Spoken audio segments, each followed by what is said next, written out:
लोग इकोनॉमिक्स के नए अध्याय जिसमें जानेंगे बैंकिंग से रिलेटेड यानी मुद्रा एवं बैंकिंग से रिलेटेड जो प्रश्न और कॉन्सेप्ट होगा उन सभी पे हम लोग चर्चा करते हुए चलेंगे। तो इससे पहले हम लोगों ने लगभग 200 तक प्रश्नों का हल देख लिया था। आज हम लोग आगे 200 से देखेंगे यानी 201 से देखेंगे। तो देखिए 201 में क्या कह रहा है, कह रहा है निम्नलिखित में से कौन माल के आयात हेतु विदेशी विनिमय को स्वीकृति देता है, यानी जो क्या है विदेशी विनिमय को स्वीकृति देता है। तो हम लोगों ने पढ़ा था कि जो आरबीआई है उस आरबीआई के द्वारा जो है कुछ कार्य किए जाते हैं। उन कार्यों में से एक कार्य यह भी था कि वह क्या करता है, विदेशी विनिमय का नियंत्रण करता है। अर्थात रिजर्व बैंक जो है भारतीय रुपये के अलावा जो विदेशी मुद्रा है उसकी विनिमय दर को नियंत्रित करने का काम वह भारतीय रिजर्व बैंक के पास है। इसके अन्य भी और कार्य हैं जो हम लोगों ने प्रश्न में देखा था, जैसे यह नोटों का निर्गमन करना, इशू ऑफ पेपर करेंसी के रूप में इसका कार्य होता है, सरकारी के बैंकों के बैंक के रूप में कार्य होता है, फिर बैंकों के बैंक के रूप में यह कार्य करता है,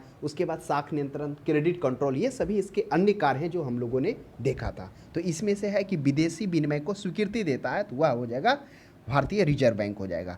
नेक्स्ट देखिए 202 में कह रहा भारत में ट्रेजरी जो बिल है बेचे जाते हैं। अब कह रहा जो ट्रेजरी बिल है किसके द्वारा ये बेचे जाते हैं, तो पहले हमें समझना होगा कि ये ट्रेजरी बिल है क्या।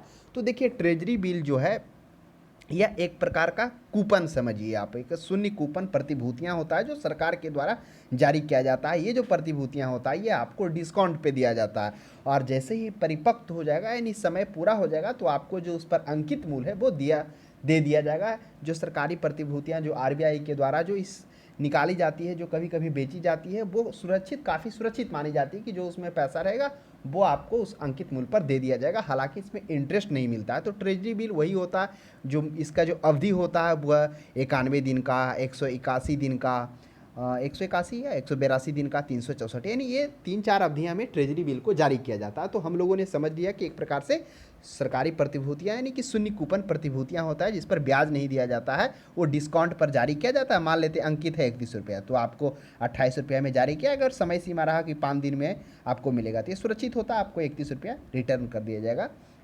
नेक्स्ट, तो यह क्या हो जाएगा, ट्रेजरी बिल जो जारी किए जाते हैं किसके द्वारा, राज्य सरकार के द्वारा कि आरबीआई के द्वारा। तो यह इस प्रश्न का जो सही जवाब हो जाएगा वह जो ट्रेजरी बिल जो जारी किए जाते हैं वह आरबीआई के द्वारा ही जारी किए जाते हैं। 3 चीज़ों को ध्यान में रखना है। नेक्स्ट देखेंगे हम लोग 3 में कह रहा भारत में व्यापारिक बैंकों की देनदारी के घटकों में निम्नलिखित में सबसे महत्वपूर्ण कौन सा है। कह रहा है जो व्यापारिक बैंक की जो देनदारी होती है उसके घटक में सबसे महत्वपूर्ण कौन है। सावधिक जमा, सावधिक जमा का अर्थ होता है फिक्स डिपॉजिट। उसके बाद है अंतर बैंक देनदारी, मांग जमा धनराशि, मांग जमा धनराशि जिसको हम लोग क्या कहते हैं दूसरे अर्थों में करेंट अकाउंट, चालू खाता, इसी को हम लोग कहते हैं। जो आगे हम लोग देखेंगे कि जो वाणिज्य बैंक के कार्य होगा मांग जमा, डिमांड डिपॉजिट होगा, जिसमें से चालू खाते को ही मांग जमा के रूप में जाना जाता है। तो मांग जमा, अन्य उधार, ये सभी घटक हैं देनदारी के। तो कह रहा है कि व्यापारिक बैंकों का सबसे महत्वपूर्ण घटक वो होता है सावधिक जमा, जो फिक्स डिपॉजिट होता है, क्योंकि एक फिक्स समय के लिए डिपॉजिट हो जाता है जिसका बैंक जो भी माध्यम होता है उस माध्यम में एक समय सीमा के लिए उसका उपयोग कर सकता है। तो यह सावधिक जमा, फिक्स डिपॉजिट सबसे क्या होता है, महत्वपूर्ण घटक होता है। नेक्स्ट 204 में देखिए अल्पकालिक सरकारी प्रतिभूतियां पत्र को क्या कहा जाता है। यह भी प्रश्न अच्छा है।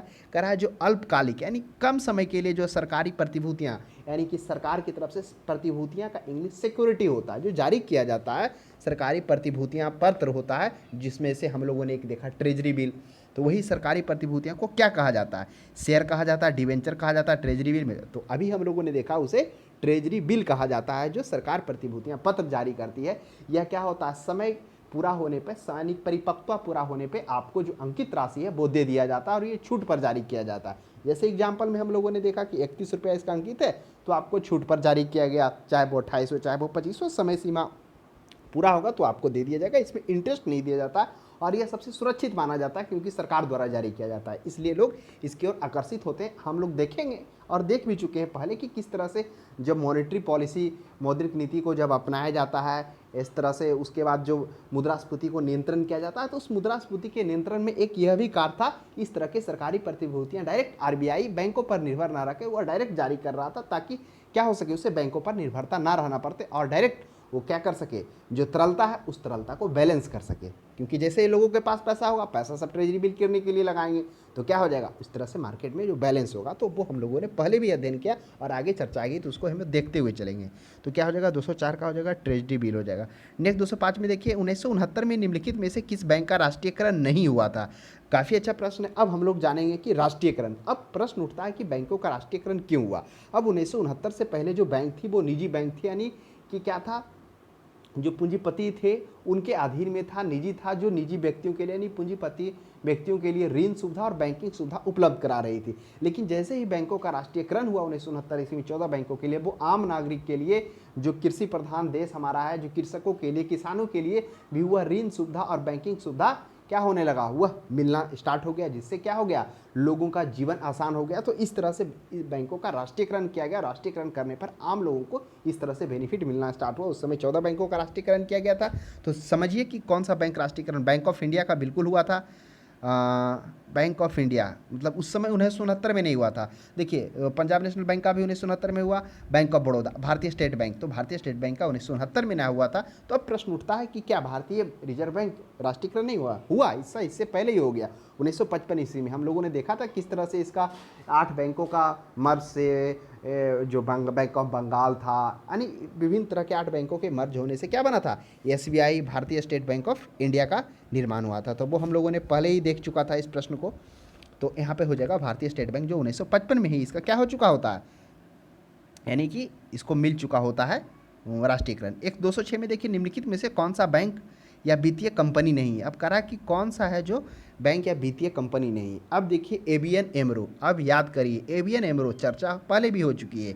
एबीएन एमरो जो हम लोगों ने देखा था कि यूरोप की सबसे बड़ी क्या है, मतलब बैंक के रूप में जानी जाती है एबीएन एमरो, जिसका हम लोगों ने हेडक्वार्टर नीदरलैंड एम्स्टर्डम में देखा था। यूरोप के 8वें सबसे बड़े बैंक के रूप में जाना जाता है। दूसरा देखिए क्या है, एचएसबीसी हांगकांग संघाई बैंक कॉरपोरेशन है, यह भी वित्तीय बैंक से संबंधित है। यह कहाँ का, हांगकांग का है। लुफ्थांसा, चलिए लुफ्थांसा की चर्चा बाद में करते हैं। बीएनपी परिवास, बीएनपी परिवास भी हम लोगों ने, यह यूरोप का सबसे बड़ा बैंक है यह भी। अब लुफ्थांसा है, यह क्या है, यह एयरलाइन कंपनी है, एयरलाइन है जो विश्व की सबसे बड़ी जो है एयरलाइन के क्षेत्र में जानी जाती है। इसके पास 280 है, जिसमें से 78 में से 197 जो क्या है इंटरनेशनल है। तो इस तरह से लुफ्थांसा विश्व की सबसे बड़ी एयरलाइन के रूप में जानी जाती है। यह क्या है, बैंक और वित्तीय कंपनी से इसका रिलेशन नहीं है। 207 में देखिए, निम्नलिखित में से किस संस्था का संबंध आवास ऋण देने से है। इससे पहले हम लोगों ने देखा था किस तरह से नेशनल हाउसिंग बैंक एनएचए की स्थापना स्पेशल क्या किया था, आवास ऋण देने के लिए किया जाता है। यह जो ये नेशनल हाउसिंग जो ये होता है एनएचबी, नेशनल हाउसिंग बैंक जो होती है, वो किसके स्वामित्व से जो वो जारी किया जाता है, वो हम लोगों ने देखा था किस तरह से जो होता है वह भारतीय रिजर्व बैंक के शाखाओं के रूप में, यानी भारतीय रिजर्व बैंक के एक शाखा के रूप में, यानी एक उसके अंगीकार के रूप में उसको क्या कहता है, नेशनल हाउसिंग बैंक को निर्माण किया जाता है, जो क्या करता है, लोगों को आवास संबंधी ऋण उपलब्ध कराने में उसका अहम भूमिका रहता है। लेकिन यहाँ पे एनएचबी का चर्चा नहीं हुआ है। ऑप्शन में आरबीआई है, एसबीआई है, आईबी है। तो आईबी हम लोगों को देखे थे इंडियन बैंक एसोसिएशन, जिसकी तरह से हम लोगों को देखा था 1956 में 200 से अधिक बैंकों का मतलब एक दूसरे से कनेक्ट कर दिया गया, ताकि वो क्या कर सके, एक दूसरे से जुड़ सके और वो बैंकिंग सुविधा क्या हो, अच्छे से उपलब्ध हो। तो उसके लिए आईबीआई का स्थापना हुआ, एसबीआई नहीं। तो इसमें से हो जाएगा एचडीएफसी बैंक हो जाएगा, जो क्या हो जाएगा, ऋण आवास, यानी कि जो आवास के लिए ऋण देने से संबंधित है। तो 207 का क्या हो जाएगा, वह ऑप्शन नंबर डी हो जाएगा। 208 में देखिए, निम्नलिखित में से किसे बतौर वाणिज्य बैंक वर्गीकृत नहीं किया जाता है। तो किसे वाणिज्य बैंक वर्गीकृत नहीं किया जाता है। अब प्रश्न को देखिए, सहकारी है। देखिए सहकारी का प्रयोग दो गो में हुआ, एक सरकारी क्षेत्र के बैंक है और दूसरा अभी में है शहरी सहकारी क्षेत्र और प्राइवेट क्षेत्र के बैंक और क्षेत्रीय ग्रामीण। तो कह रहा है वाणिज्य बैंक में वर्गीकृत नहीं किया गया है। वाणिज्य का मतलब क्या होता है समझिए पहले। वाणिज्य का अर्थ होता है कि वाणिज्यिक संबंधी, अर्थात वाणिज्यिक संबंधी का क्या हो गया, धन प्राप्ति के उद्देश्य से क्रय विक्रय करना, और साथ में जो इसके सहायक घटक होते हैं, सहायक घटक जैसे क्या हो गया, बैंक हो गया, यातायात हो गया, तो इसके सहायक घटक हैं क्योंकि इसकी ज़रूरत पड़ती है। तो वही सहायक घटक को जो दोनों मिलाकर जो निर्माण होता है वो वाणिज्य के क्षेत्र में जाना होता है। तो वही करा वाणिज्यिक बैंक वर्गीकृत नहीं किया गया। यानी वाणिज्य में उसको वर्गीकृत नहीं किया गया। सरकार क्षेत्र के बैंक सरकारी, तो सरकारी क्षेत्र के बैंक को बिल्कुल वाणिज्य क्षेत्र में वर्गीकृत किया गया। प्राइवेट क्षेत्र के बैंक यह भी इन्वॉल्व है। प्राइवेट क्षेत्र के बैंक भी वाणिज्यिक क्षेत्र में यानी क्रय विक्रय के साथ साथ में जो उसका क्या है दूसरा घटक जो बैंकिंग और यातायात इत्यादि से संबंधित जो मिलाकर घटक तैयार हुआ उसमें से अहम भूमिका होती है। क्षेत्रीय ग्रामीण बैंक, क्षेत्रीय ग्रामीण बैंक के बारे में तो हम लोगों ने डिटेल से चर्चा पहले अध्याय में किया था। क्या हम लोग चर्चा किए थे कि क्षेत्रीय ग्रामीण बैंक की स्थापना नरसिम्हा समिति के अनुशंसा पर जो 1975 ईस्वी में गठित किया गया था, 1976 ईस्वी में इसकी स्थापना होती है। प्रारंभ में तो काफ़ी 196 बैंक होते हैं, लेकिन फिर केलकर समिति की सिफारिश पर अन्य क्षेत्रीय ग्रामीण बैंक की स्थापना पर रोक लगती है। उसके बाद फिर आप देखेंगे कि इसे सुदृढ़ और मजबूत करने के लिए विलय किया जाता है, यानी क्षेत्रीय ग्रामीण बैंक को क्या कहता है एक दूसरे से मर्ज करना स्टार्ट करता है। जो अभी तत्काल में देखेंगे तो मात्र 196 से 38 बच गया। तो ये हम लोगों ने पहले चर्चा किया था। यह भी क्या है वाणिज्य बैंक में इसको वर्गीकृत किया गया, इसकी भूमिका है वाणिज्यकृत। लेकिन जो शहरी क्या है सहकारी बैंक, देखिए सहकारी बैंक सह का मतलब होता है साथ मिलकर कार्य करना, सहकारी मिलजुल कर जो कार्य करना होता है वित्तीय क्षेत्र में, उसी को हम लोग सहकारी बैंक कहते हैं। इस सहकारी क्षेत्र बैंक में से क्या होता है उसका स्वामित्व और नियंत्रण जो होता है वह व्यक्तियों के हाथों में, जो समूह के हाथों में जो तैयार होता है। हाँ, इसका जो जो प्रायोजन होता है वह क्या होता है राज्य सरकार और आरबीआई, जो आरबीआई अधिनियम है यानी कि भारतीय रिजर्व बैंक अधिनियम अनुसूची के तहत इसे क्या कहता है वो कंट्रोल होता है। तो इस प्रकार से वो सहकारी बैंक कहलाता है। लेकिन जो दो प्रकार के होता है, एक क्षेत्रीय सहकारी बैंक और एक ग्रामीण सहकारी बैंक। तो जो शहरी सहकारी बैंक है वो वाणिज्य क्षेत्र में इसको वर्गीकृत नहीं किया गया, यानी वाणिज्य क्षेत्र में इसका लेन देन इसमें नहीं होता है। तो ये चीज़ों को ध्यान में रखना है। तो क्या हो जाएगा इसका, क्या हो जाएगा शहरी सहकारी बैंक। सहकारी बैंक का अर्थ हम लोगों ने देखा कि स्वामित्व नियंत्रण सदस्यों द्वारा किया जाता है, लेकिन जो उसका जो क्या होता है जैसे विनिमय हो गया, विनियमन हो गया, यानी जो विनियमन है उसके जो रूल रेगुलेशन है वो राज्य सरकार और रिजर्व बैंक अधिनियम 1949 के तहत किया जाता है। 1934 के तहत नहीं, 1934 के तहत हम लोग देखेंगे कि किस तरह से जो वाणिज्य बैंक है अनुसूचित और गैर अनुसूचित उसमें से उस रूल को जो फॉलो करता है वो अनुसूचित कहलाता है। भारतीय ये कौन सा था रिजर्व बैंक अधिनियम 1934 जो फॉलो हो रहा था वो अनुसूचित था, जो उसको नहीं मान रहा था यानी रिजर्व बैंक अधिनियम 1934 वो गैर अनुसूचित था। तो ध्यान रखना है शहरी सहकारी बैंक। नेक्स्ट हम लोग 209 में देखेंगे निम्नलिखित में से क्या बैंक का एक मुख्य कार्य नहीं है। चलिए काफ़ी अच्छा प्रश्न है। बैंक का मुख्य कार्य नहीं है ऋण देना, बिल्कुल ऋण देना बैंकों का कार्य है। ग्राहकों को चेक और ड्राफ्ट को वसूली करना यह भी बैंक का कार्य है। माल का आयात फैसिलिटेट करना, चलिए इसे रहने देते हैं, आगे बढ़ते हैं। बैंक ड्राफ्ट जारी करना, बैंक ड्राफ्ट जिसे हम लोग डिमांड ड्राफ्ट भी कहते हैं। तो इस तरह के इन तीनों कार्य में तो बैंक की भूमिका होती है, लेकिन माल का आयात फैसिलिटेट करना यह क्या है बैंकों का कार्य नहीं है। तो ऑप्शन नंबर सी हो जाएगा। ये प्रश्न को अगर आप समझ भी जाएंगे तो आप आसानी से मार सकते हैं। 210 में देखिए भारत में कृषि और संबंधित गतिविधियों में ऋण वितरण में निम्नलिखित में से किसका हिस्सा सर्वाधिक है।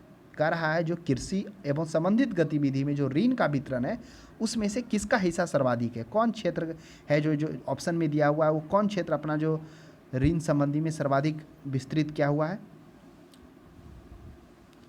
कहाँ थे हम लोग, हाँ ऑप्शन में है वाणिज्य बैंक है, सहकारी बैंक है, निजी क्षेत्र बैंक है और सूक्ष्म वित्त बैंक। तो देखिए ऑप्शन नंबर बी सहकारी बैंक अभी हम लोगों ने मिलकर सहकार्य यानी कि जो मिलकर कार्य किया जाता है जिसमें किसी उद्देश्य की पूर्ति के लिए मिलजुल कर जो कार्य किया जाता है, जिसमें हम लोगों ने देखा था इस तरह के जो बैंक होते हैं उसका स्वामित्व और जो नियंत्रण होता है वह सदस्यों द्वारा किया जाता है, लेकिन जो इसका विनियमन होता है वो राज्य सरकार एवं रिजर्व बैंक अधिनियम 1949 के तहत क्या किया जाता है उसको शामिल किया गया। तो ये सहकारी बैंक होता है, जिसे हम लोगों ने यह भी देखा कि ये दो प्रकार के ग्रामीण और शहरी जो सहकारी बैंक है वो क्या है वो किस में शामिल नहीं है वाणिज्यिक, यानी कि जो ऊपर वाले प्रश्न हम लोगों ने क्या देखा था वाणिज्यिक बैंक में वर्गीकृत नहीं किए गए। यहाँ प्रश्न है कि कृषि एवं संबंध गतिविधियों में, तो कृषि एवं संबंध गतिविधियों में सहकारी बैंक का क्या है वितरण है, ये पैसा का वितरण किया हुआ है, क्योंकि जो मुख्यतः जो ज़्यादातर जो सहकारी बैंक होते हैं वो कृषि और संबंधित क्षेत्र के गतिविधियों में ही लोगों शामिल होते हैं जो क्या होते हैं इससे ऋण लेते हैं, ऋण उपलब्ध करवाता है। दूसरा में आ गया 210 में हो गया वाणिज्य बैंक। चलिए वाणिज्य बैंक को रहने देते हैं। नीचे निजी क्षेत्र के बैंक, जो निजी क्षेत्र के बैंक है यानी जिसे प्राइवेट बैंक कहते हैं, जैसे हो गया कोटक महिंद्रा बैंक। तो ये सभी बैंक ये भी क्या है कृषि और संबंधित गतिविधियों में ऋण का वितरण किए हुए हैं।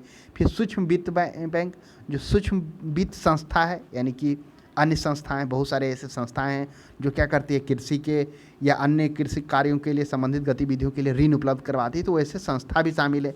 लेकिन जो वाणिज्यिक बैंक है वो कृषि और संबंध गतिविधियों में ऋण वितरण में इसका हिस्सा सर्वाधिक नहीं है, बहुत कम मात्रा में। तो इसलिए इस प्रश्न का सही जवाब हो जाएगा वाणिज्यिक बैंक। अब प्रश्न उठता है वाणिज्यिक बैंक कौन है, तो वाणिज्यिक बैंक दो प्रकार के, एक क्या है, ये अनुसूचित बैंक और दूसरा गैर अनुसूचित बैंक। अनुसूचित बैंक कौन होंगे, अनुसूचित बैंक वो बैंक होंगे जो क्या होगा कि भारतीय रिजर्व बैंक यानी कि जो भारतीय रिजर्व बैंक अधिनियम 1934 के अंतर्गत में क्या हो, वो शामिल हो, तथा इसमें से जो प्रदत्त पूंजी यानी भुगतान और एकत्रित राशि 25 लाख से कम नहीं हो, तथा इसमें रिजर्व बैंक को विश्वास होता है कि यह क्या ग्राहकों के साथ अहितकारी व्यवहार नहीं करेगा, यानी कि बैंक में कोई भी कार्य जो होगा जमाकर्ता के लिए वह अहितकारी नहीं होगा, इसमें विश्वास होता है। और जो गैर अनुसूचित होता है, यह पहली बात क्या होता है कि बैंकिंग अधिनियम 1934 जो है रिजर्व बैंक अधिनियम 1934 के तहत यह क्या होता है, अनुसूची में शामिल नहीं होता। दूसरा क्या होता है, इसका जो CRR होता है, कैश रिजर्व रेशियो होता है, यह वाणिज्य बैंक जो है रिजर्व बैंक के पास ना रखकर क्या होता है, यह अपने पास में ही रखता है, यानी कि इस शर्तों को ये नहीं मानता है। उसके बाद क्या होता है, ये दो चीज़ हम लोगों ने देखा। और इसमें जो सामान्य लेन देन के लिए यह रिजर्व बैंक से क्या कर सकता है, सामान्य लेन देन नहीं कर सकता है, सामान्य उद्देश्य के लिए रिजर्व बैंक से लेन देन नहीं, हाँ विशेष परिस्थिति में कर सकता है। लेकिन अनुसूचित सामान्य लेन देन के लिए, सामान्य परिस्थितियों में किसी कार्य के उद्देश्य की प्राप्ति के लिए वो लेन देन कर सकता है। ये अंतर होता है अनुसूचित और गैर अनुसूचित बैंक। तो ध्यान देंगे। तो ये था हम लोगों ने देखा कि कृषि ऋण वितरण में वाणिज्य बैंक का कम इन्वॉल्वमेंट है। नेक्स्ट 211 में देखिए, मुद्रास्फीति की उच्च दर और बेरोजगारी की उच्च दर को उपस्थिति क्या कहते हैं। प्रश्न पहले भी आया है, उसमें से हम लोगों ने देखा था मुद्रास्फीति के साथ साथ में मंदी अधिक हो रहा था। तो अर्थात मुद्रास्फीति के साथ साथ जब बेरोजगारी की उच्च दर होती है उससे हम लोग स्टैगफ्लेशन के रूप में जानते हैं। तो ध्यान में रखेंगे, वह हो जाएगा स्टैगफ्लेशन। अवस्फीति, तो अवस्फीति की भी चर्चा हम लोग पहले कर चुके हैं। नेक्स्ट देखिए कि 212 में दुर्लभ मुद्रा किसे कहते हैं। अब आ गया दुर्लभ मुद्रा, जिसे हम लोग क्या कहेंगे, दुर्लभ जो भी कहिए, हार्ड करेंसी कहिए। तो दुर्लभ मुद्रा में होता है ऐसा मुद्रा जो अंतर्राष्ट्रीय बाजार में क्या हो, आपूर्ति की तुलना में क्या हो, जो है मांग अधिक हो, जो आपूर्ति कम हो रहा और मांग अधिक हो रहा। तो देखिए प्रश्न में क्या है, ऐसी मुद्रा जो ऋण के बदले वसूली जा सके, ऐसा बात नहीं है। ऐसी मुद्रा जो सोने के रूप में, ऐसी बात। ऐसी मुद्रा जो आसानी से उपलब्ध हो, जो आसानी से उपलब्ध होगा वह सुलभ मुद्रा होगा, जैसे भारतीय रुपया। ऐसी मुद्रा जो आसानी से सुलभ ना हो, यही होगा क्या होगा, दुर्लभ मुद्रा। तो बहुत सारे हम लोगों ने करेंसी देखा था, सुलभ मुद्रा, दुर्लभ मुद्रा, सुलभ मुद्रा जो आसानी से उपलब्ध हो। उसके बाद हम लोगों ने hard currency, soft currency, hot currency भी देखा था। जो गर्म मुद्रा था, गर्म मुद्रा वैसी मुद्रा जो शीघ्रता से प्लान कर रहा है, जैसे शेयर बाजार में लगा हुआ विदेशी रुपया, तो वो हॉट मुद्रा। तो ये सभी को हम लोगों ने देखा था।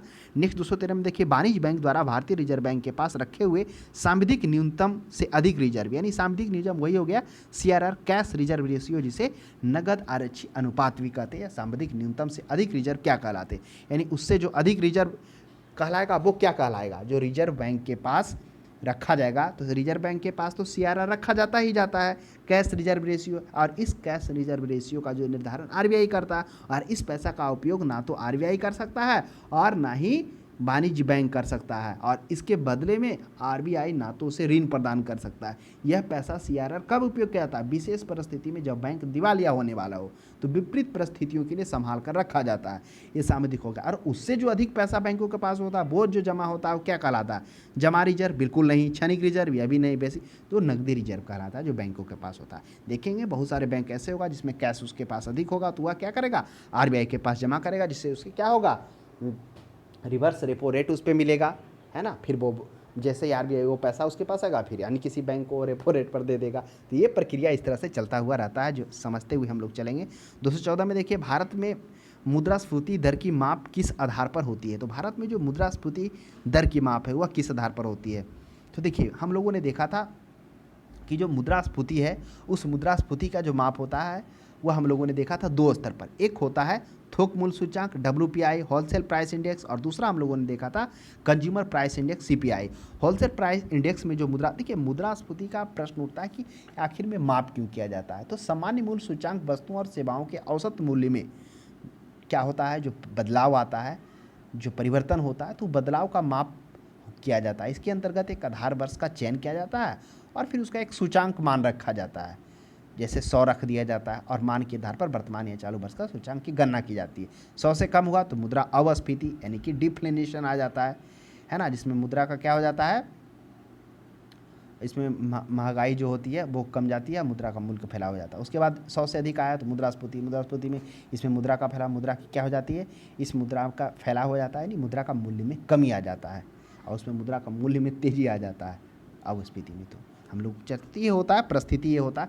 तो वही जो होता है मुद्रास्फीति के मूल्य का जो मापन दो तरीके से होता है। तो हम लोगों ने जान लिया कि मुख्य रूप से क्यों किया जाता है इसका मापन, क्योंकि वस्तुओं सेवाओं में जो औसत मूल्यों में बदलाव होते हैं उसी का माप इसमें किया जाता है। तो दो तरीके से WPI और CPI, होलसेल प्राइस इंडेक्स में, जिसमें क्या होता है, इसमें थोक मूल्य सूचांक पर वस्तुओं का गणना किया जाता है। इसमें लगभग 696 या 97 वस्तुओं को रखा गया, इसमें सेवाओं को शामिल नहीं किया गया है। इसमें जो होता है वस्तुओं, मतलब इसमें जो कहिए कि जो माप किया जाता है उपभोक्ता का खुदरा स्तर का उपयोग किया जाता है, मतलब ये थोक मूल्य सूचांक पर किया जाता है, यानी इसमें जो प्रस्तुत किया जाता है वो थोक बाजार के स्तर पर, जबकि जो उपभोक्ता होता है वो खुदरा स्तर का उपयोग करता है।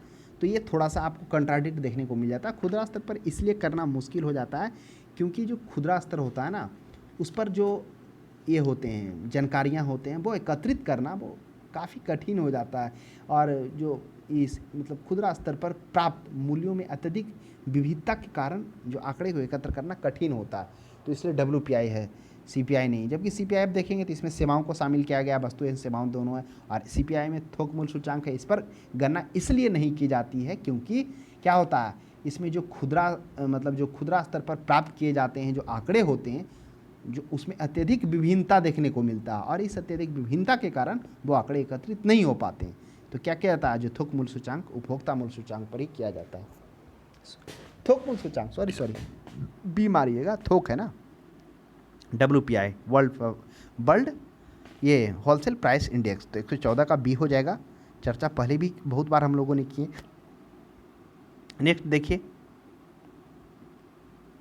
एक जानकारी के लिए भी जान लीजिए, फिर CPI आप देखेंगे ना, कंज्यूमर प्राइस इंडेक्स उपभोक्ता मूल्य सूचांक, जो हम लोगों ने देखा कि इसमें वस्तुओं और सेवाओं दोनों को सम्मिलित किया जाता है ना। इसमें जो संबंधित आंकड़े होते हैं वो खुदरा स्तर पर प्राप्त किए जाते हैं, ये तो हम लोगों ने समझ लिया। और फिर इसमें देखेंगे कि CPI के अंतर्गत 4 सूचांक जारी किए जाते हैं। वो आप देखेंगे इंडस्ट्रियल वर्कर के रिलेटेड में, फिर रूरल लेबर के रिलेटेड में, फिर एग्रीकल्चर लेबर के रिलेटेड में, फिर अर्बन नॉन मैनुअल एम्प्लॉय के रूप में, यानी 4 तरह के वो जारी किए जाते हैं। तो वो अलग है, चर्चा पहले हुई है, यहाँ पे भी हम लोगों ने कर दिया। तो सबका आधार वर्ष आपको अलग अलग देखने को मिल जाएगा। अब एक प्रश्न यह भी उठता है कि जो होलसेल प्राइस इंडेक्स में होता है उसमें आधार वर्ष क्या लिया जाता है। जो मान लेते हैं कि जो वस्तु और सेवाओं में जो मूल्य में जो परिवर्तन आता है, जो उसका माप किया जाता है, तो बदलाव एक आधार वर्ष होता है। तो शुरुआती में तो 1991-92 में जब था तो उसका जो था 1991-92 था सबसे पहले, फिर 2004-05 हुआ, फिर परिवर्तन करके इसका जो आधार वर्ष 2011-12 कर दिया गया है।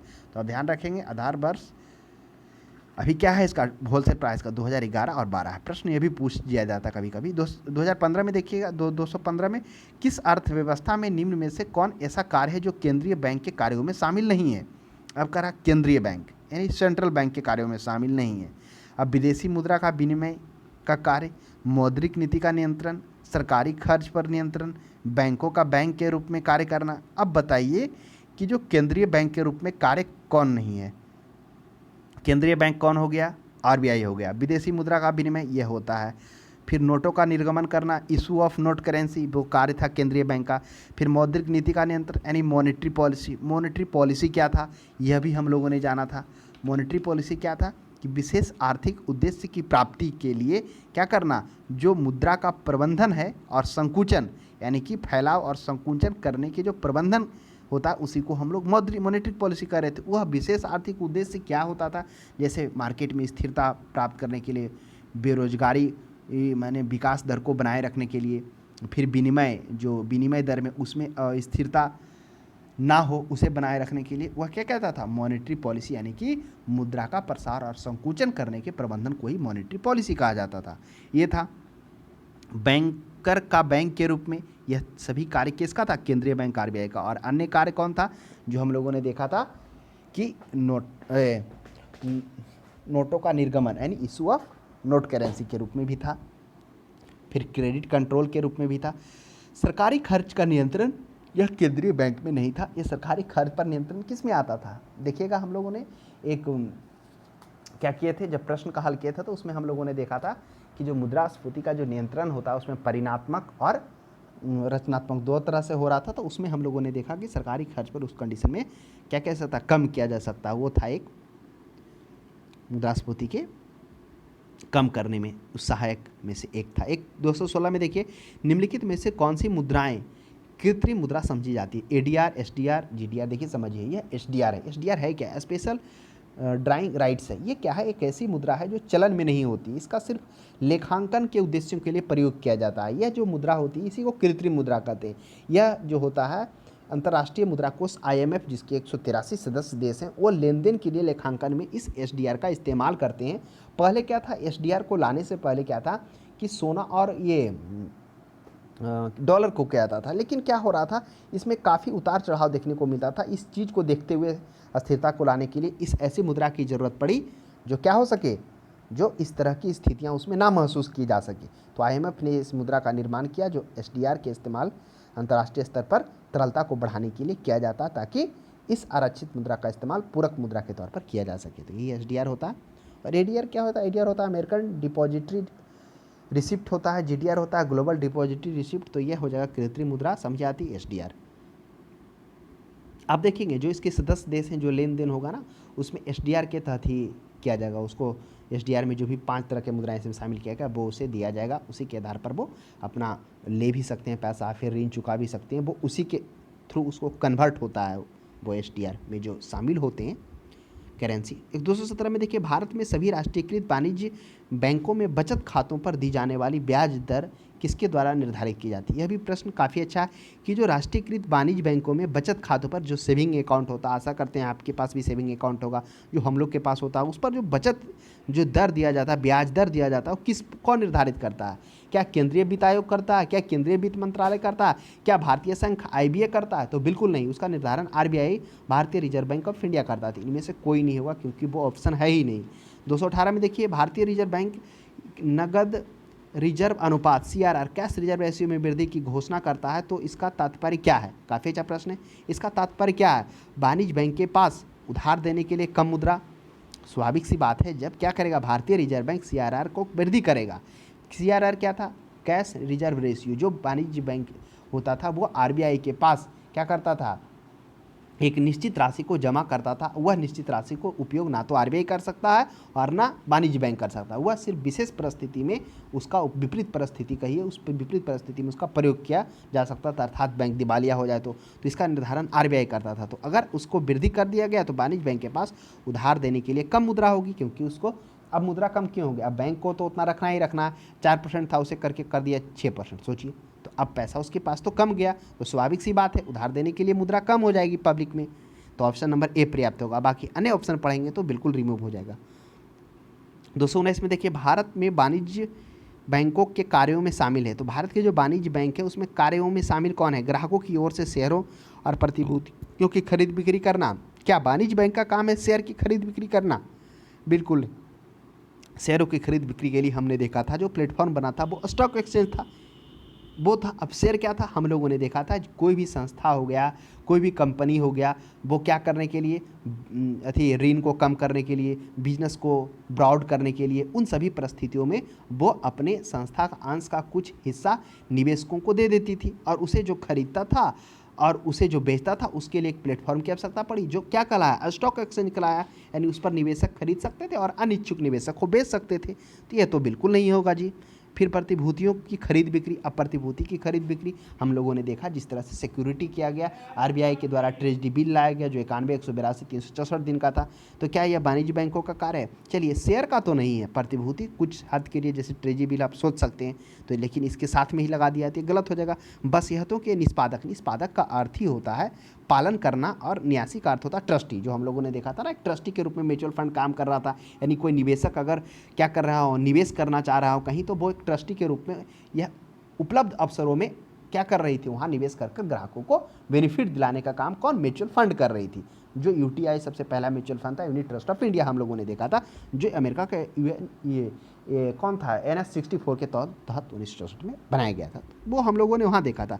तो यहाँ पर करा वसीयतों, तो वसीयतों को निष्पादक और न्यासी के रूप में ये कार्य करता है बैंक।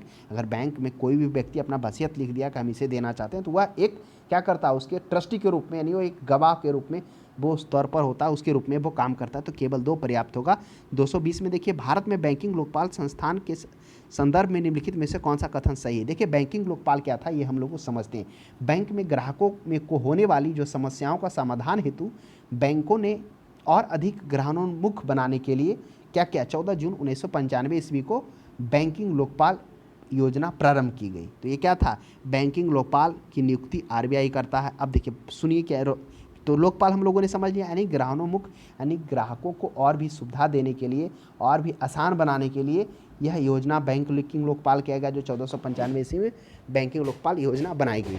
अब प्रश्न उठता है कि बैंकिंग लोकपाल के संदर्भ में कौन सा सही है। तो देखिए, यह नियुक्ति RBI बिल्कुल नहीं। लोकपाल भारत में खाता रखने और निवासियों को शिकायतें सुन सकते हैं, क्या मतलब सुन सकते हैं, हाँ बिल्कुल सही है। देखिए हाँ, ये करा सही नहीं है ना। तो नियुक्ति बैंकिंग लोकपाल बिल्कुल करता, स्थापना 14 जनवरी 1995 में कर रहा है कि खाता रखने और अनिवासियों भारतीयों को शिकायत भी सुन सकता। बैंकिंग लोकपाल द्वारा पारित आदेश अंतिम एवं संबंधित पक्षों के लिए बाध्यकारी होता, यह नहीं होता कि जो लोकपाल होता है, बैंकिंग लोकपाल द्वारा जो पारित आदेश होता है वह अंतिम और संबंधित पक्षों के लिए बाध्यकारी नहीं होता है, यह गलत है। सी में बैंकिंग लोकपाल द्वारा दी गई सेवाएं निःशुल्क होती, यह सही है। तो ग्राहकोन्मुख, यानी कि ग्राहकों को अत्यधिक सुविधा देने के लिए, उसको आसान बनाने के लिए यह सुविधा बैंकिंग लोकपाल शुरू की गई, यानी वह कस्टमर के लिए ही है। भारत में गैर बैंकिंग वित्तीय कंपनियों के संदर्भ में निम्नलिखित कथनों पर विचार कीजिए। तो भारत में जो गैर बैंकिंग वित्तीय कंपनियों के संदर्भ में है, ये सरकार द्वारा जारी प्रतिभूतियों के अधिग्रहण में भाग नहीं लेती है। अब सोचिए, भारत में जो गैर बैंकिंग वित्तीय कंपनियां हैं वो क्या करती है, अब ये सरकार द्वारा जो जारी प्रतिभूति होता है उसके अधिग्रहण में भाग नहीं लेती है। चलिए यहाँ पर इसको रहने देते हैं और आगे बढ़ते हैं। 2 में कराइए, बचत खाते की तरह मांग निक्षेप स्वीकार नहीं करते हैं। चलिए और भी आगे बढ़ते हैं। 221 में थे ना हम लोग। चलिए उसके बाद, हाँ उसके बाद कथन 1 और कथन 2, अब आपको मिलान करना। तो देखिए क्या था, 220 में था कि जो गैर बैंकिंग वित्तीय कंपनियों के संदर्भ में विचार करना था, ये सरकार द्वारा जारी प्रतिभूतियों के अधिग्रहण में भाग नहीं ले सकते, नहीं ये ले सकते हैं। जो गैर बैंकिंग होता है तो वह क्या होता है, भारत में गैर बैंकिंग वित्तीय कंपनियां के संदर्भ में ये सरकार द्वारा जारी प्रतिभूतियों में अधिग्रहण, यानी उसको भाग ले सकते हैं, ऐसा कुछ उसमें क्या है, रुकावट नहीं है। ये बचत खातों, तो ऑप्शन नंबर 1 गलत हो गया। ये बचत खाते की तरह मांग निक्षेप स्वीकार नहीं कर सकते हैं। हाँ, ये बचत खाते की तरह क्या कर सकते हैं, मांग निक्षेप, यानी कि जो क्या था, डिमांड था ना, मांग जमा मांग निक्षेप, वही हुआ, यानी करेंट अकाउंट वो स्वीकार नहीं कर सकते। तो ऑप्शन नंबर बी सही है, ए नहीं सही है, तो सिर्फ हो जाएगा केवल 2। चलिए 222 में देखिए, तो इस प्रश्न का 2 हम लोगों ने देख लिया। 222 में करा, निम्नलिखित में से कौन सी वाणिज्यिक शब्दावली उस क्रियाविधि को इंगित करती है जिसके माध्यम से वाणिज्य बैंक सरकार को उधार देता है। यह भी प्रश्न काफ़ी अच्छा है। करा कि कौन सी शब्दावली है उस क्रिया को इंगित करती है जिसके माध्यम से वाणिज्य बैंक सरकार को उधार देती है। अब बताइए, सरकार को उधार वाणिज्य बैंक किस माध्यम से देती है, CRR के, SDO के, SLR। तो स्वाभाविक सी बात है, SLR जो है शाब्दिक तरलता अनुपात, शाब्दिक तरलता अनुपात ही या तो वो आम नागरिक को बैंक दे, लोन दे, या फिर सरकार ले, तो वो उसके लिए वही नियम लागू होता है। यानी जब वो बैंक SLR के माध्यम से जब वो ग्राहकों को क्या करती है, लोन देती है, तो उसके बदले में वो या तो कुछ क्या करती है, जमा अपने पास में रख लेती है, जिसे सबूत कहिए, एक तरह से क्या कहिए कि रिकवर करने की जो प्रक्रिया होती कर सके, अगर वो नहीं चुका है तो, जिसमें वो प्रतिभूतियाँ होता है, सरकारी प्रतिभूतियाँ होता है, सोना हो गया, ये सभी को वो क्या कर सकती है, शाब्दिक तरलता अनुपात में वह क्या कर सकते हैं, वो अपने पास यह जारी, इसको तय कौन करता है, RBI तय करता है। तो वही हो गया शाब्दिक तरलता अनुपात। यहाँ पर सरकार कर रहा है तो या तो सरकार को दे या आम ग्राहक को, वही इसीलिए वो दोनों के। नेक्स्ट देखिएगा, आर्थिक विकास समानतः युग्मित होता है। जो आर्थिक विकास समानतः युग्मित किसके से होता है, अब स्फीति के साथ में, स्फीति के साथ में, स्टैग्फ्लेशन के साथ में। तो आर्थिक विकास समानतः जो युग्मित होता है वह किसके साथ में होता है, अति स्फीति के साथ में युग्मित होता है। तो इन चीज़ों को आप ध्यान में रखेंगे। चलिए, तो हम लोगों ने देख लिया कि क्या होता है आर्थिक विकास समानता जो युग्मित होता है वह अति स्फीति के साथ में होता है।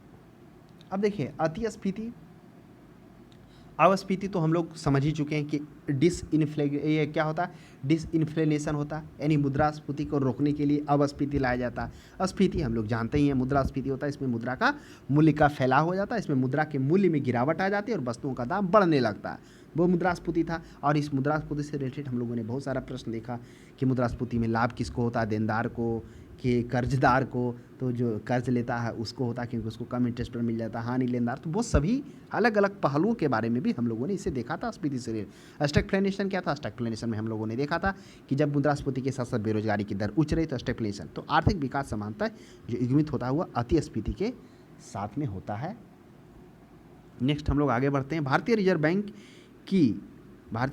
की बैंक दर कम करने के फलस्वरूप क्या होता है। अब देखिए भारतीय रिजर्व बैंक के द्वारा बैंक दर, अब हम लोग पहले ही समझिए कि बैंक दर क्या होता है, इसको हम लोग क्या कहते हैं, बैंक दर। बैंक दर वह होता है जब कोई वाणिज्य बैंक क्या होता है, केंद्रीय बैंक से कुछ दिनों के लिए जो उधार पैसा लेती है वो क्या कहलाता है, बैंक दर कहलाता है, यानी कि उसको इंटरेस्ट देना पड़ता है। और वही दूसरे भाषा में वो रेपो रेट। अब वाणिज्य बैंक की जगह पे जो आरबीआई जो सबसे उपयुक्त और सबसे अच्छा जो यूज करती है वो रेपो रेट यूज करती है।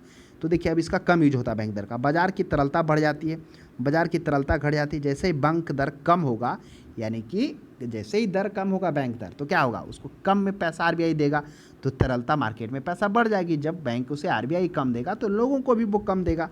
तो आप सोचिए परिस्थिति क्या होगा कि तरलता मार्केट में बढ़ जाएगी, लोगों के पास पैसा थोड़ा जाएगा ज़्यादा, लोग जल्दी से लेंगे, ऋण लेंगे, लेना उचित समझेंगे क्योंकि कम दाम पर मिल रहा है पहले के अपेक्षा जो लेने चाह रहे थे जो। तो इन सभी परिस्थितियाँ उत्पन्न हो जाती है। भारत में 50 रुपये के करेंसी नोट किसके हस्ताक्षर, तो देखिए 1 रुपया के नोट और सिक्के को, नोट को छोड़कर उसमें आरबीआई के जो वित्त मंत्रालय के जो सचिव होता है उसका होता है, बाकी सभी पर आरबीआई के गवर्नर ही होते हैं। तो इसलिए इसमें कोई सोचना नहीं है, 50 रुपया रहे, 100 रुपया रहे या 500 रहे तो आरबीआई गवर्नर हो जाएगा। नेक्स्ट देखिए 226 में किस वित्तीय वर्ष में पीपीएफ खातों में निवेश की अधिकतम अनुमत सीमा कितनी होती है। देखिए अब पीपीएफ अकाउंट क्या है इसे थोड़ा सा समझिए, पीपीएफ अकाउंट क्या होता है ना। तो देखिए पीपीएफ अकाउंट को समझने के लिए हम लोग कहाँ चलेंगे, हम लोग पहले समझेंगे कि पीपीएफ अकाउंट आप कोई भी बैंक में खुलवा सकते हैं, लेकिन एक ही खुलवा सकते हैं। भारत में प्रचलित सबसे लोकप्रिय और सेविंग स्कीम होता है में से एक है। चूँकि इस योजना को केंद्र सरकार द्वारा ऑफर दिया जाता है, इस योजना में निवेश किए गए पैसों व रिटर्न सुरक्षित व गारंटीड होता है, यानी इसमें थोड़ा सा ज़्यादा ही सिक्योर होता है। अब क्या होता है, जिसका मुख्य उद्देश्य होता है छोटे निवेशकों को लाभ पहुंचाना, यानी जो छोटे निवेशक होते हैं उनको होता है इसके माध्यम से लाभ पहुंचाना होता है, इसलिए इसको सुरक्षित और सबसे लाभ पहुंचाने वाला स्कीम पीपीएफ कहा गया है। पब्लिक प्रोविडेंट फंड हो गया। आइए समझिए कि आप भी खुलवा सकते हैं, हम भी खुलवा सकते हैं। इसमें जो नॉर्मल जो होता है रेट, जो आप बैंकों में जो आप जमा करवाते हैं उस बैंक रेट से आपको ज़्यादा यहाँ पर इंटरेस्ट इसमें मिलेगा, क्योंकि उद्देश्य होता है यह जो हम लोगों ने देखा ना, केंद्र सरकार द्वारा इसको ऑफर किया जाता है, मुख्य उद्देश्य छोटे निवेशकों को लाभ पहुंचाना। इन योजनाओं में निवेश न्यूनतम 500 रुपया, सबसे कम जो आप निवेश कर सकते हैं पब्लिक प्रोवाइडेड फंड आप कोई भी बैंक में खुला सकते हैं, आपका एक ही होना चाहिए। कम से कम इसका जो निवेश 500 रुपये के साथ शुरू होता है और साल में आप लगभग 1 लाख है या 1.5 लाख, थोड़ा सा आप अपडेट हो जाइएगा एक बार, यानी कि 1.5 लाख, एक वित्तीय वर्ष में आप 1.5 लाख से अधिक जमा नहीं कर सकते हैं। यही होता है इसका मिनिमम जो होता है क्राइटेरिया होता है। अब क्या होता है, पीपीएफ में जो होता है विशेष रूप से उन लोगों को दिया जाता है जो सुरक्षित और गारंटी रिटर्न वाली बचत की योजनाओं में तलाश में रहते हैं। देखिए पीपीएफ अकाउंट में हम आपको बताते हैं कि यह सुरक्षित और सबसे क्या होता है, लाभकारी होता है, ये अकाउंट होता है। कोई व्यक्ति अपने नाम से सिर्फ एक पीपीएफ अकाउंट खुलवा सकता है। अगर आपके नाम पर कभी कोई पीपीएफ अकाउंट खुला मिलता है तो फिर दूसरा अकाउंट तुरंत निष्क्रिय हो जाएगा। तो ये चीज़ ध्यान में रखेंगे। कोई भी बैंक में आप खुलवा सकते हैं, ऐसा इसमें कुछ नहीं है। उस खाते में जो जमा पैसों पर जो दूसरा जब सीज होगा तो उस पर ब्याज नहीं मिलेगा। जैसे पीपीएफ में क्या होता है, सालाना 7.1% के हिसाब से ब्याज मिलती है, और वही एफडी या आरडी में ब्याज दरें आप देखेंगे तो क्या रहेगा, वो आपको रहेगा 6% 5.8% से कहीं कहीं ज़्यादा कम यही रहेगा। तो यानी कि आप एफडी या सेविंग अकाउंट जो एफडी होता है चाहे आरडी होता है उससे ज़्यादा आपको पीपीएफ अकाउंट में मिलेगा, लेकिन इसकी कुछ लिमिट होती है। या मुख्य रूप से क्या होता है, छोटे निवेशकों को लाभ पहुंचाने के उद्देश्य से यह खोला जाता है।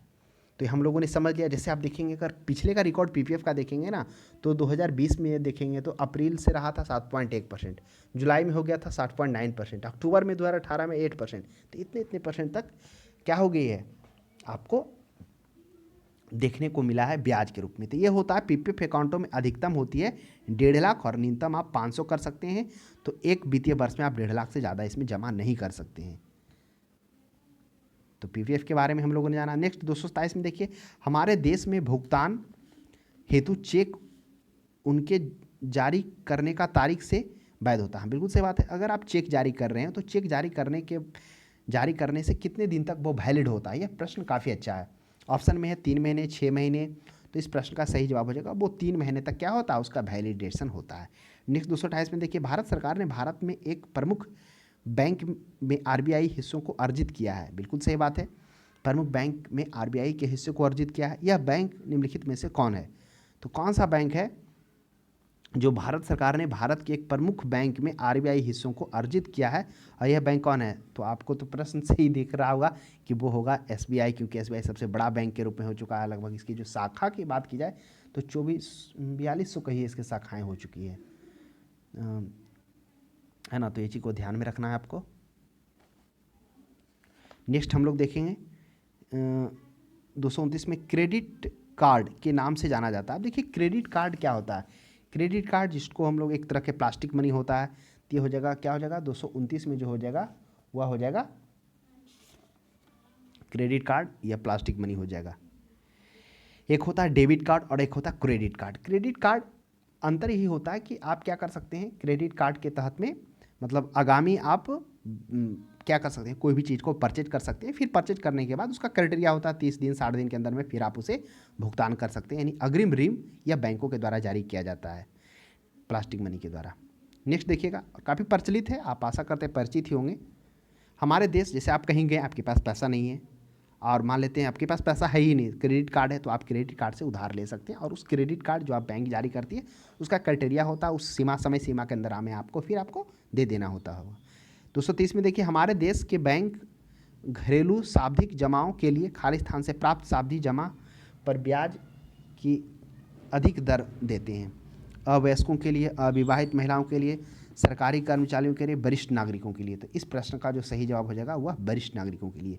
कह रहा है कि जो हमारे देश में जो बैंक हैं घरेलू सावधिक जमा पर यानी फिक्स्ड डिपॉजिट पर प्राप्त सावधिक जमाओं में ब्याज दर सबसे ज़्यादा किसको देते हैं? तो आपको पता होगा सीनियर सिटीजन को दिया जाता है। इसमें कोई इसमें सोचना नहीं है, आपको पता होगा। एक चीज़ में देखिए, निम्नलिखित में से कौन सा लिखित पृष्ठांकन द्वारा एक व्यक्ति से दूसरे व्यक्ति को अंतरित नहीं किया जा सकता है? कौन सा ऐसा है जो लिखित पृष्ठांकन को एक व्यक्ति से दूसरे व्यक्ति द्वारा उसको अंतरण नहीं किया सकता? चेक किया जा सकता, आपके नाम है, किसी अन्य व्यक्ति को आप देना चाहे भुगतान करना चाहते कर सकते हैं। विनिमय बिल से कर सकते हैं। बचत पत्र भी कर सकते हैं। लेकिन जो सावधिक जमा रसीद है ये नहीं कर सकते हैं अन्य नामों से। जिसके नाम से वो फिक्स डिपॉजिट हुआ है वो वही हो सकता है, वो दूसरे नाम से नहीं होगा। तो वही प्रश्न यहाँ पर पूछा गया है कि एक व्यक्ति से दूसरे व्यक्ति में अंतरित नहीं किया जा सकता। कौन? Fix deposit. चेक को किया जा सकता है, बचत पत्र को भी किया जा सकता है और विनिमय बिल को भी किया जा सकता है। चलिए आगे हम लोग बढ़ते हैं। निम्नलिखित में से किस लिखित यानी लिखत को रेखांकन लागू होता है? चेक, बिल, बचत, हुंडी, किस में हो जाए रेखांकन? इस प्रकार से यानी आपको रेखांकन लागू करना होता है। तो इस प्रश्न का सही जवाब हो जाएगा चेक। चेक में आप अगर आप दे रहे हो तो उसमें रेखांकन लागू करना इंपॉर्टेंट हो जाता है अन्य की तुलना में, हुंडी, बचत और बिल की तुलना में। चलिए हम लोग आगे बढ़ेंगे। अब 232 तक हम लोगों ने पहुंच चुके हैं। हुंडी एक प्रकार का हैंड नोट होता है जिसमें लिखा हुआ होता है कि इतने दिनों में ब्याज समेत आपको चुका देंगे, जिसको आप कह सकते हैं ना, हुंडी एक प्रकार का दस्तावेज लिखित होता है, इसमें आप इतने दिनों के अंदर में चुका देंगे, वही हुंडी कहलाता है। इसमें ज़्यादा कुछ विचारणीय नहीं है।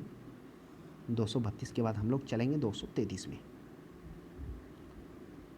चलिए 233 में कह रहा है, निम्नलिखित में से कौन सा एक विकास बैंक है? अब डेवलप्ड बैंक, HDFC बैंक, राष्ट्रीय आवास bank, national housing bank. National housing bank के बारे में हम लोगों ने जाना था कि जो क्या है, SBI के द्वारा प्रायोजित है, जो आवास संबंधी ऋण उपलब्ध करवाती है, जो इसका स्थापना कब किया गया था? इसका स्थापना 1988 ईस्वी में शायद किया जाता है ना। सेंट्रल फिर है सेंट्रल बैंक ऑफ इंडिया, फिर है सारस्वत कोऑपरेटिव बैंक। तो कौन है?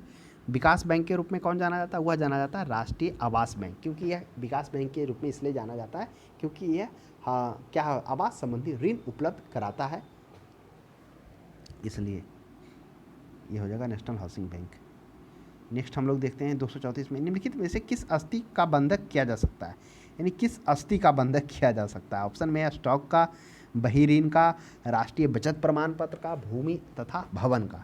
तो आइए हम लोग इसे समझते हैं कि किसका क्या बंधक है। देखिए बंधक तो उसी को क्या है, मॉर्गेज किसको किया जा सकता है? तो आपको आशा करते हैं ये वर्ड से आप परिचित होंगे। तो वो भूमि और भवन का ही क्या कहता है, उसको अस्थि बंधक, जिसको हम लोग मॉर्गेज कहते हैं। यानी आप उसको क्या कर सकते हैं, बंधक करके आप लोन वगैरह पैसा वगैरह आप ले सकते हैं। ये होता है इसका, उसी को होता है। तो क्या हो जाएगा? यह हो जाएगा भूमि एवं भवन का अस्थि बंधक कर सकते हैं आप।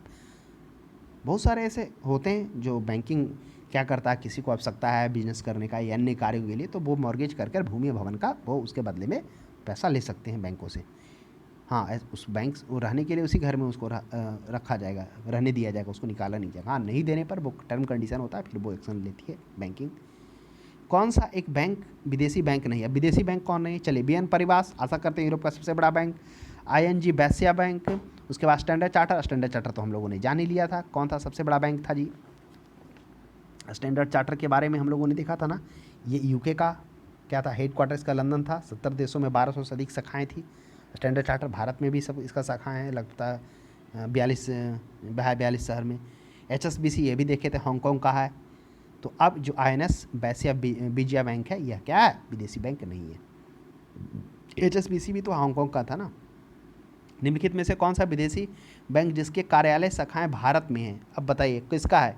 Yes bank, standard charter bank का। स्टैंडर्ड चार्टर बैंक के बारे में हम लोगों ने देखा था ना, 70 से अधिक देशों में इसकी 1200 से अधिक शाखाएं हैं। लगभग भारत में तो अगर बात की जाए तो लगभग 42 या कितना शहर में था इसका स्टैंडर्ड चार्टर का। स्टैंडर्ड चार्टर, हाँ, 42 शहरों में 99 शाखा भारत में इसका था सिर्फ। चलिए आगे हम लोग बढ़ते हैं। 242 के बाद आते हैं 236 के बाद 237 में आते हैं। चलिए 237 में क्या करा? ट्रीजर ऋण क्या है? तो ट्रीजर ऋण हम लोगों ने समझ लिया। ट्रीजर लोन के तहत पहले कुछ, अच्छा ये ट्रीजर है, ट्रेजरी बिल नहीं है। चलिए ध्यान से पढ़िए। देखिए ट्रेजर ऋण क्या था ये समझिए। ट्रेजर जो ट्रीजर ऋण है, लोन है, ये इसके तहत कुछ महीनों या सालों में ब्याज की दरें कम होती थी, उसके बाद धीरे धीरे यह बढ़ते जाता था। और यह सबसे पहले इस तरह का जो ऋण है संयुक्त राज्य अमेरिका में आर्थिक मंदी 2007-8 के दौरान इस प्रकार के क्या किए गए योजनाएं अपनाई गई। हालांकि जो है भारतीय रिजर्व बैंक इस तरह की योजनाएं के पक्ष में नहीं है, वो उसे इनवैलिड मानती है।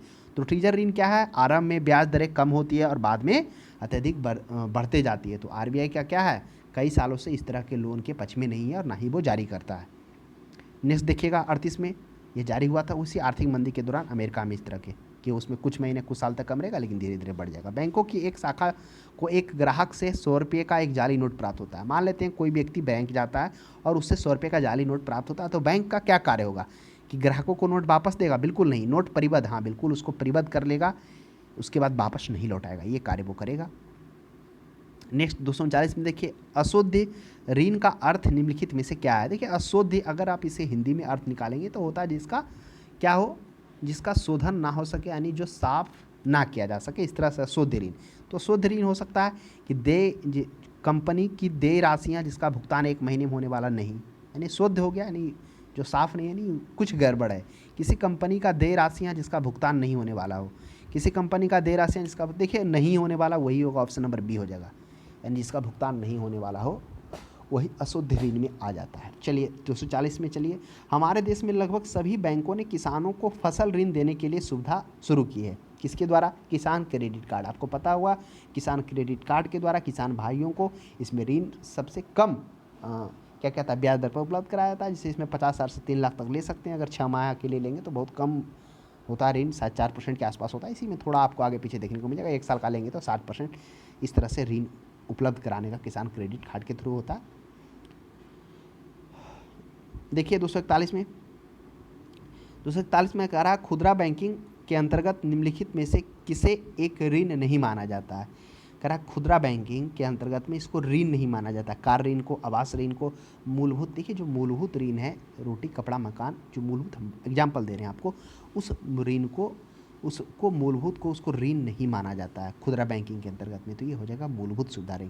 आरटीजीएस क्या है? काफ़ी अच्छा प्रश्न। आरटीजीएस एक प्रकार का क्या है, यानी कि ऑनलाइन भुगतान का एक सबसे बेहद और सबसे सुरक्षित तरीका माना जाता है आरटीजीएस को, जिसकी एक समय सीमा होती है। तो 3 प्रकार के जो ऑनलाइन भुगतान होता है, आप घर बैठे, आपको बैंक नहीं जाना पड़ेगा, आरटीजीएस हो गया, फिर एनईएफटी हो गया, आईएमपीएस हो गया। तो ये सभी सुरक्षित और डिजिटली लेन देन है, आप घर बैठे जाना पड़ेगा। आरटीजीएस और एनईएफटी में अंतर होता है, क्योंकि आरटीजीएस में कुछ समय सीमा होता है कि आप इसमें न्यूनतम 2 लाख से कम इसमें क्या कर सकते हैं, आप नहीं भेज सकते, यानी एक अकाउंट से किसी अन्य अकाउंट पे किसी पे भी भेज सकते हैं। तो निर्धारित 2 लाख होता है। इसमें क्या किया जाता है, इसमें व्यक्तिगत जो होगा परमिशन लेने के बाद ही आपको आरटीजीएस करने का दिया जाएगा।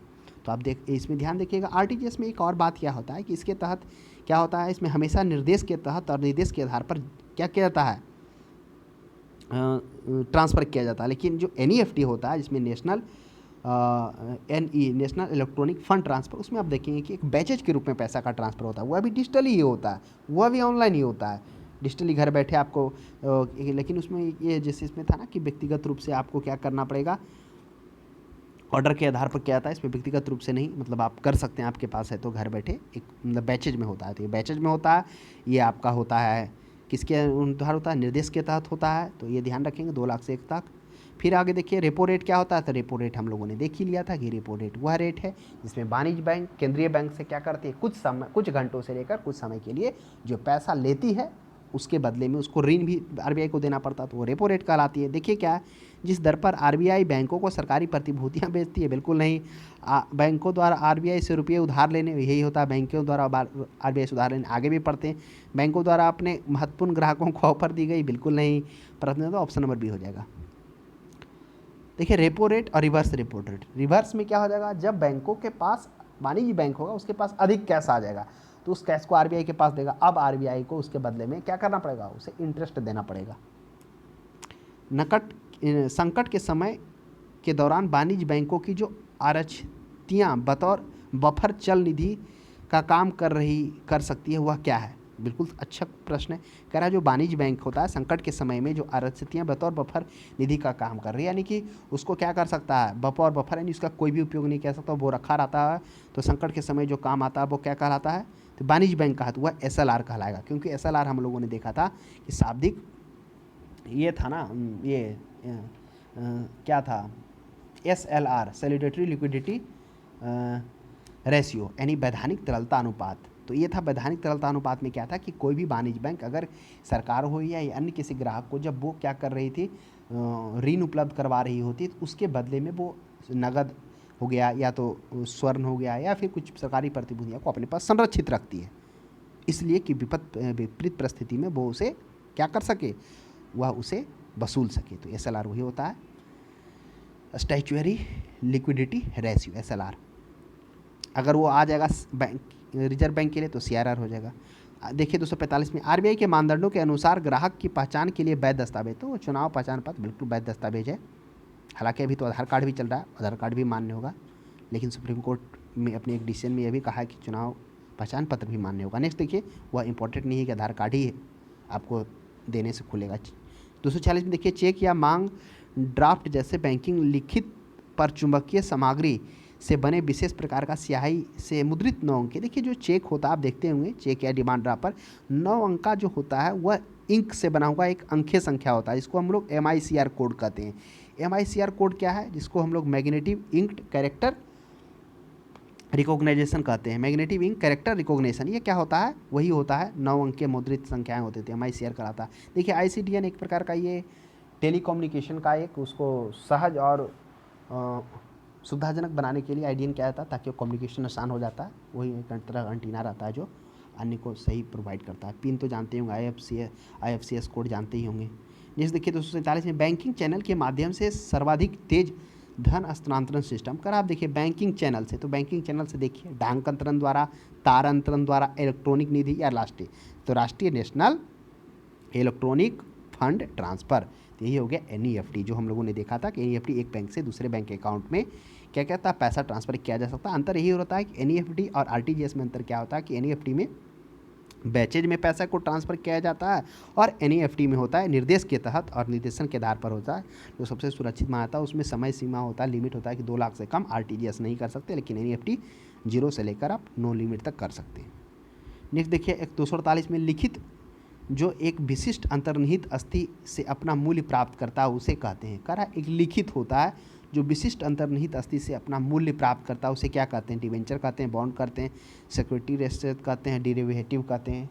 तो इस प्रश्न का 248 का जो सही जवाब हो जाएगा वह हो जाएगा बॉन्ड। देखिए बॉन्ड क्या होता है, बॉन्ड होता है एक तरह से एसेट उसमें होता है, वो रखा होता है ना, वो बॉन्ड होता है।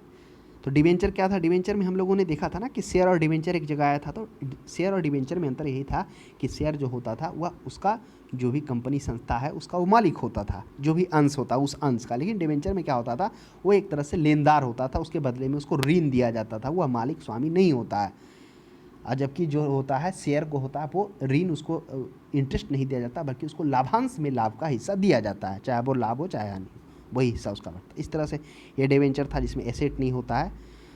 तो यहाँ पर जो होता है कि यहाँ पर कह रहा है कि लिखित होता है, तो बॉन्ड में होता है जो लिखित हुआ होता है कि इतने इतने समय के लिए हम आपको देंगे इस परसेंट पर, जो भी होता है बॉन्ड, तो वो बॉन्ड कहलाता है लिखित, जो एक विशिष्ट अंतर्निहित अस्थि के मूल्य पर प्राप्त होता है।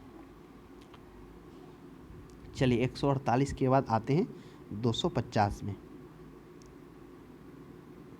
सिक्योरिटी रसीद, प्रतिभूतियां रसीद में तो सरकार का भी बहुत सारा आ जाएगा, ट्रेजरी बिल आ जाएगा, वो भी आ जाएगा, जैसे ऑप्शन नंबर सी में जो वहाँ पे हम लोग देख रहे थे। 249 में देखिए, ओवरड्राफ्ट खाते में ग्राहक बैंक का होता है, क्या होता है, जो ओवरड्राफ्ट होता है, अब समझिए ओवरड्राफ्ट, ओवरड्राफ्ट सुविधा किसको मिलता है, यानी कि शेष राशि से अधिक राशि की निकासी। ये जो भी होते हैं, जितने भी कारोबारी होते हैं, उनको ये सुविधा ओवरड्राफ्ट का होता है कि अगर विपरीत परिस्थिति में आपको पैसा किसी को देना हो तो शेष राशि से अधिक राशि का निकासी कर सकते हैं और फिर बाद में आपको क्या करना होगा, वो आपको चुका देना होगा। तो वही होता है कि शेष राशि से अधिक राशि की निकासी हो जाती है और प्रत्येक ग्राहक के लिए यह ओवरड्राफ्ट की सीमा तय की जाती है, जो उसके बैंक के साथ संबंधों पर निर्भर करता है कि किस तरह से उसका संबंध रहा है। अगर अच्छा रहा है तो थोड़ा ज़्यादा हो जाएगा। तो क्या होता है, ओवरड्राफ्ट में ग्राहक जो होता है बैंक का क्या होता है, वो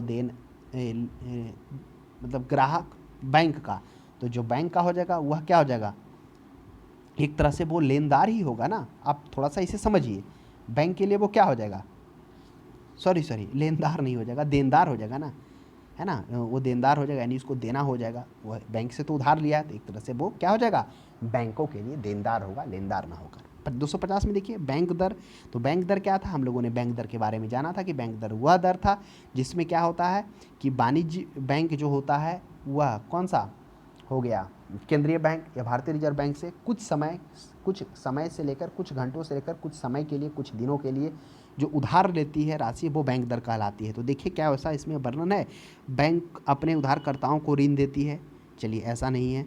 बैंक जमा राशियों को स्वीकार करती है, ये तो करती है, लेकिन बैंक दर का वो अर्थ नहीं है। बैंक अपने ग्राहकों को बिल डिस्काउंट करती है, बैंक अपने ग्राहकों को बिल डिस्काउंट करती है, चलिए ग्राहक से भी रिलेटेड बैंक दर का नहीं। आरबीआई वाणिज्य बैंक के विनिमय बिल डिस्काउंट करते हैं, तो आरबीआई जो है वाणिज्य बैंक के, देखिए ये थोड़ा सा पर्याप्त लग रहा है क्योंकि इसमें आरबीआई की चर्चा हुई है।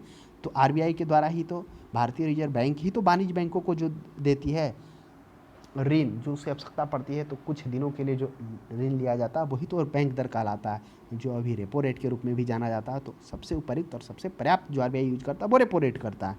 तो बैंक दर वह दर है जिसमें आरबीआई वाणिज्य बैंकों के विनिमय बिल डिस्काउंट करते हैं, यानी जो विनिमय बिल है, क्रय विक्रय का जो बिल है, उसमें कुछ वो डिस्काउंट जारी करता है। तो ऑप्शन नंबर 50 ही पर्याप्त लग रहा है चारों ऑप्शन में से। तो आज के लिए इतना ही। आपको यह इकोनॉमिक्स क्लास कैसा लगा हमें ज़रूर बताएं। अब हम लोग किसी नेक्स्ट टॉपिक के साथ अगली क्लास में मिलते हैं।